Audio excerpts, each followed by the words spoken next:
Hello, hi guys! Magandang hapon sa inyo lahat. This is Chin from Masagadi Channel, a faith healer, also mata reader. So ngayong hapon, tingnan natin ano gusto sabihin sa inyo ng ating mga gabay. This is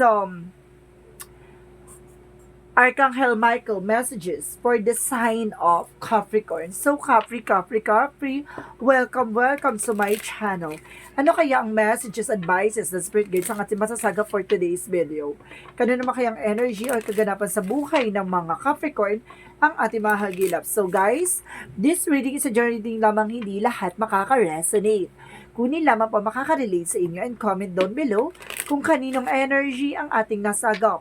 And of course, don't forget to like and subscribe my channel and hit notification bell for more videos updates. Sa mga hindi pa po nakakapag-subscribe sa aking channel, please click nyo na po ang subscribe button dyan sa baba for all bell para updated kayo sa mga videos na i-upload natin every time in every moment. So guys, and of course, maraming salamat sa walang sawang pagsuporta sa aking channel. Lalo-lalo na hindi nag-i-skip ng ads, naway pagpalain kayo ng may kapal.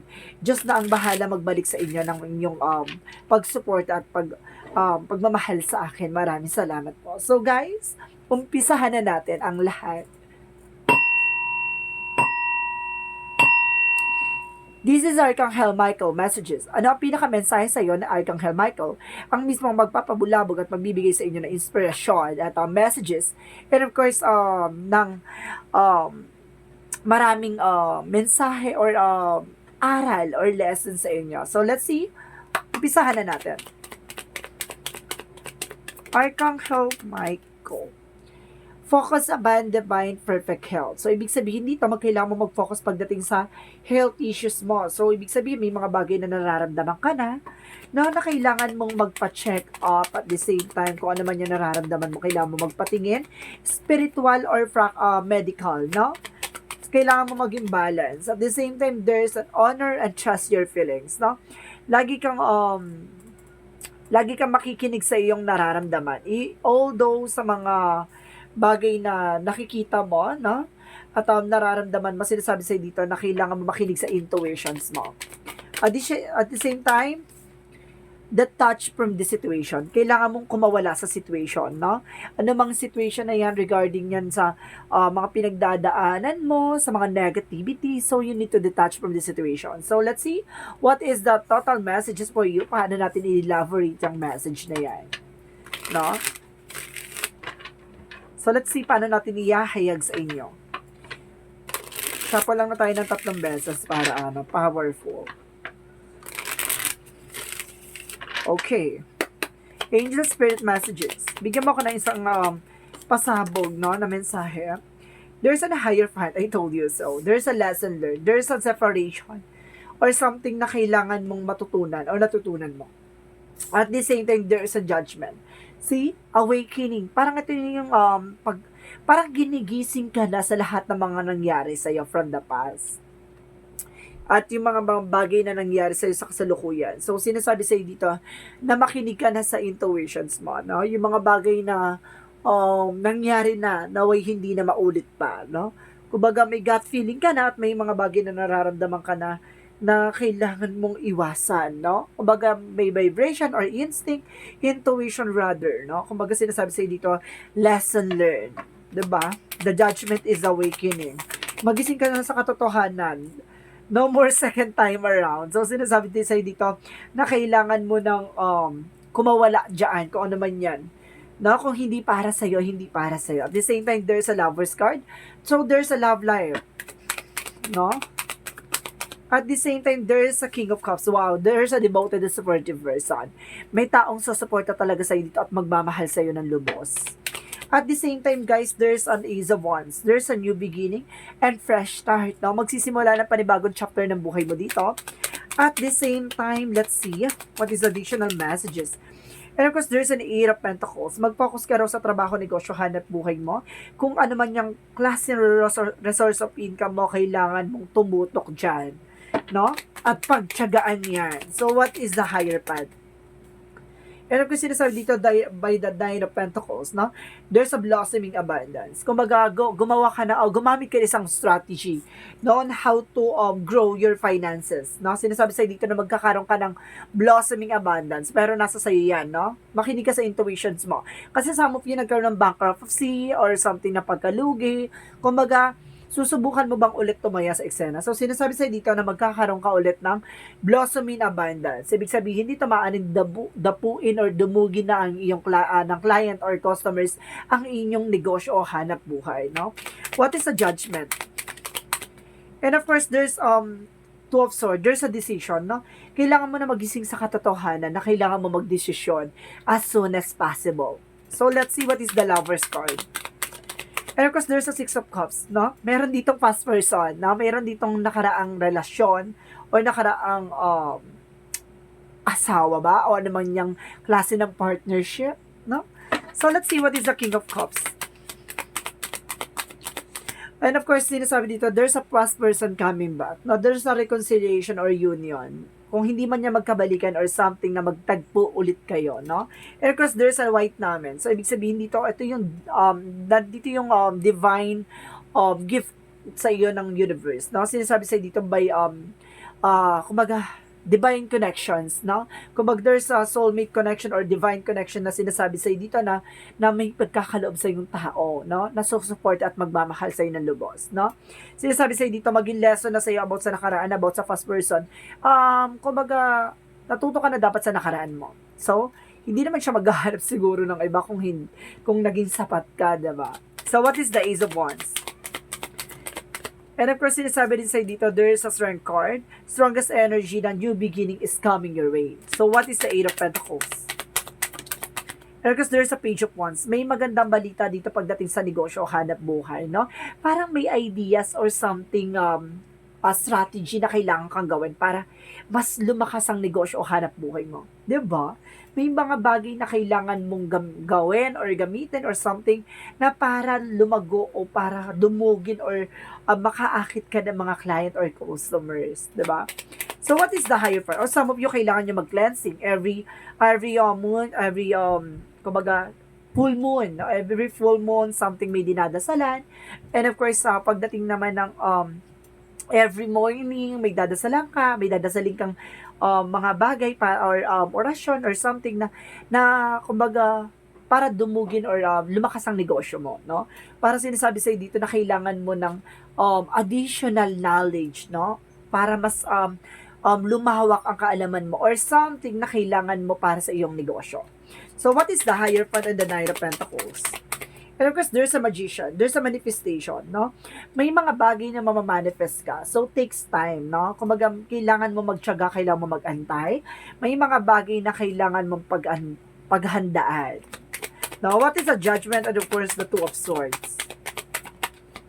What is the judgment of Two of Swords? And of course, there's a Knight of Wands. There's a final push or something na napakalapit mo na sa success. And of course, sinasabi dito na kailangan mo mag-take ng actions, diba? And decisions. Na parang this is awakening or a wake up for you, no? That you need to take an action and you need to push yourself. Diba? What is the Lovers and the Six of Cups? And of course, there's a Knight of Cups, no? Sinasabi dito, there's an offer ng or apology by your ex or by your friend or there's a past person na kumbaga magkakaroon ng apology or offer sa'yo. So what is the King of Cups? And of course, sinasabi dito by the Tower Mermaid, there's a sudden changes. Parang ito yung sinasabi na beautiful disaster. Yung magbabago ng buhay mo at magbabago ng sitwasyon at magbabago ng kaugnayan or definition mo pagdating sa pag-ibig at pagmamahal. Ganon. So let's see what is the Ace of Wands and the first strength card. And of course, there's a Two of Wands. There's a decision and two path. No? May kailangan kang pagdesisyonan dito at kailangan kang gawin or yung ways at the same time.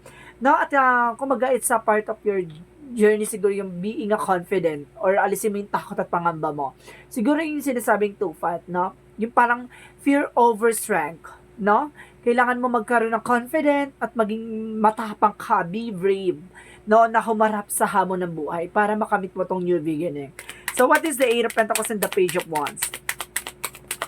And of course, there's King of Pentacles, being secure about sa finances, no? Kumbaga, kailangan porsigido ka, dedikado ka sa pagdating sa ganyang negosyo o hanap buhay. Kailangan hindi ka dapat pabago-bago ng mindset at pabago-bago ng desisyon. Kailangan on board ka or focus ka, 'di ba? At the same time, kailangan secure ka, at the same time kailangan nakatutok ka, 'di ba? At kailangan maging practical ka about sa finances. Kumbaga, kailangan magkaroon ka din ng mga strategy on how to grow your finances or source of income, di ba? So, let's see what is the outcome. So, there's a 7 of Wands. Protect your power, protect your energy. O, sinasabi dito, in all aspect, kailangan mo ng protectionan yung grounds mo. Territory, finances, relationship, protect your power overall. No? At the same time, there's a Page of Cups. Listen to your intuition. Makinig ka raw sa intuitions mo, no? Lagi mong susundin ang inner voice mo. At gawin mo sentro si God, even ang ating 7 Archangels para tulungan ka, diba? Para gamayan ka, diba? So, let's see what is additional. At the same time, there's a Wheel of Fortune. See? Kumbaga, iikot na yung kapalaran dito. No, aayon na sa gusto mo. At aayon na ang kapalaran talaga sa pagkakataon na ipagkakalob na sa'yo. Diba? Umikot na yung roleta. Umikot na yung gulong ng palad. No? Pagkatapos mong magsakripisyo, pagkatapos mo sa lahat ng pinagdaanan mo, eto na aangat at aahon ka na at babangon muli. So, let's see what is the Love Oracle card. Ang banga ng reading mo at the same time, ha? Bet ko to. No? Pagbagon ang pag-ahon. Diba? At parang matuto, gano'n. Kaya pa na-detach from the situation, kailangan mo ng bitawan. Diba? Yung mga negative thoughts, negative ways, negative attitudes. And of course, honor and trust your feelings. I told you, diba? Kailangan makikinig ka sa inner voice mo, sa gut feeling mo, yung instinct mo. And of course, sa focus sa benefit for perfect health. No? Kailangan no more stress. Diba? At kailangan nyo rin magpa-check up by medical and of course, spiritual, ha? And of course, siguro about sa divine perfect health, siguro dahil siguro may mga nararamdaman ka or kailangan mo ng massage therapist or kailangan mo ng tawag dito?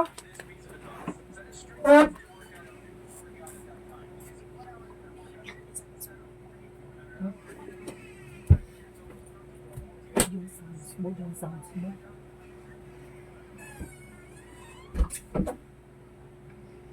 My goodness.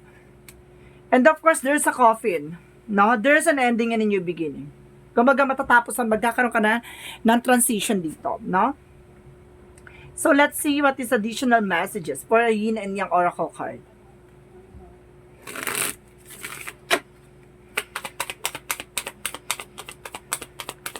There's a structure and solid foundation, no? Magkakaroon ka daw ng solid foundation dito. And of course, there's an offer. See? Offer and, wow, Mercury and message, travel, communication. My God, ang daming ganap. Maraming message sa'yo, no? At maaring travel ka at magdadala sa'yo sa solid foundations. And of course, sinasabi rin sa'yo that there's a decision. Kailangan mo magdesisyon. Ayun yung sinasabi ko, diba, kanina, diba, na kailangan mo magdesisyon. Fear over confident or fear over your strength. So, let's see what is additional messages. And of course, there's a timing. Diba? Pag inadya ng pagkakataon ng panahon, iikot ng roleta o iikot na ang destiny or pagkakataon sa'yo. So, let's see. And of course, there's a gift. Ito yung gift ng universe sa'yo. No? Or some of you are also gifted by spiritual. At the same time, there's an environment na kailangan magkaroon ka ng perfect health of environment. Yung mga nasa paligid mo. No? Linisin mo. No? And of course, there's an energy healing. I told you, kailangan mo talaga magpagamot for energy healing. Baka talagang kailangan mo na massage or something na orasyon or medications, diba? And of course, there's an abundance coming your way. I told you. And of course, there's a fear. I told you so, 'di ba? Yung fear talaga, yung sinusubukan ka, 'di ba? At tinetest ka kung masusolusyonan mo ba yung mga pinagdadaanan mo at yung mga bagay na kinakatakutan mo, 'di ba? Ganun talaga minsan ang buhay. Kung saan ka talaga natatakot at saan ka talaga nangangamba, doon ka talaga iyaharap para maging malakas at maging matatag, 'di ba? Ang hamon ng buhay talaga ang talagang mag-aadya at magsusubok sa'yo kung saan ka lilinya, no? Kung saan talaga direksyon ng buhay mo. So, what is the energy? And of course, for Chakra Archangel or Raphael, for healing. My goodness. Alam nyo, kumbaga sinasabi talaga dito ng Archangel Michael na kaakibat niya at kasama niya si Archangel Raphael dito sa eksena mo. No, kumbaga dalawang arkanghel ang gumagabay sa dito. At talagang tumutulong sa. And of course, there's the word card. May travel ka dito. So, let's see what is the romance angels. What is the romance angels? What is the romance angels? Make the effort. Great love is worth taking step you're guided to take. See, kailangan mo mag-effort pagdating sa love life. Give and take and tea. Hindi pwedeng take ng tea. Diba? So, what is additional monthology? What is additional monthology? You and your loved ones are safe.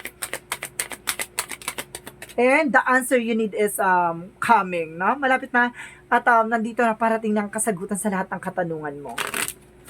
Diba? So, and of course, there's a destiny. Oh my God, the Wheel of Fortune is destiny is yours. My goodness. At the same time, there's a wisdom. No, enlightenment. Diba? So, what is Archangel Raphael messages? So, nandito na tayo for Archangel Raphael. And of course, it's hydration. Some of you, kaya siguro there's an environmentalism. Siguro ibig sabihin dito na kinukulang ka na sa tubig or sa, kumbaga, sariwang hangin or sariwang, parang halimuyak ng hangin na sariwa. Parang gano'n. Kasi parang kailangan mo na hydration by water. Siguro yung malapit sa dagat. Gano'n. No? And of course, sinasabi rin sa'yo dito, give and shall be given to you. Ibigay mo at ipagkakaloob sa'yo what you deserve. Diba? Para sinasabi sa akin dito, i-surrender mo. No? Take an action and surrender. Lahat ng doubts, lahat ng mga regret or something, rejections, no? Pangamba mo, lahat ng mga bagay na dala-dala mo, bitawan mo. Kasi hindi mo malalaman lahat ng kasagutan. And of course, there's a 333. I am powerful. So, sinasabi dito, you are being called upon to use your spiritual gift as a light worker, assisting all of humanity live your truth and be a positive light to others. See? Ikaw din na magsisilbing kaliwanagan ng ibang tao. Kung may spiritual abilities ka rin, and of course, knowledge, no? Makapagbigay ng information, guidance, and support. So, let's see what is the messages of life. And of course, guys, there's stand tall and strong. Diba? Stand tall and strong. So, pinapalakas ka talaga at hinahayaang tumayo ka. Tumindig ka sa sarili mong mga paa. No? Today, I choose to remain positive. I face all my challenges with strength and courage. I will not deny it and turn away. I do not allow myself to be carried away by negative thoughts. I stand tall and strong and live each moment in joy and peace. Living my future in God's hands, I believe in life. Because life believe in me. See? Alam mo kasi naniniwala sa'yo ang nasa taas na kayang-kaya mong solusyon at kayang-kaya mong tapusin ang mga problema o suliranin na pinagdadaanan mo. Kasi hindi yan hindi papataw sa'yo o hindi bibigay sa'yo yung mga gantong challenges or difficulty sa buhay mo kung hindi mo kayang solusyonan. Tandaan mo, pinalalakas ka, hindi ka pinahihina ng ating Diyos at may kapal. No? So, this is Archangel Michael messages for the sign of Capricorn. This reading is a general reading lamang, hindi lahat makaka-resonate. Kunin lamang po makaka-relate sa inyo and comment down below kung kaninong energy ang ating nasagap. And of course, guys, maraming salamat sa walang sawang pagsuporta sa aking channel. lalo-lalo na hindi nag-i-skip ng ads, naway pagpalain kayo ng may kapal. Diyos na ang bahala magbalik sa inyo ng kabutihang puso nyo. Maraming salamat po. And of course, don't forget to like and subscribe my channel and hit notification bell for more videos update. And of course, comment down below your full name, birthday, and of course, location nyo kung asan man kayo na ngayon, kung saan man sulok ng mundo kayo naroroon. Kasi sa susunod na reading natin, baka energy mo na ang mahagilap at masagap ng ating mga gabay. Maraming salamat po. And see you in the next video. Bye-bye. And babush!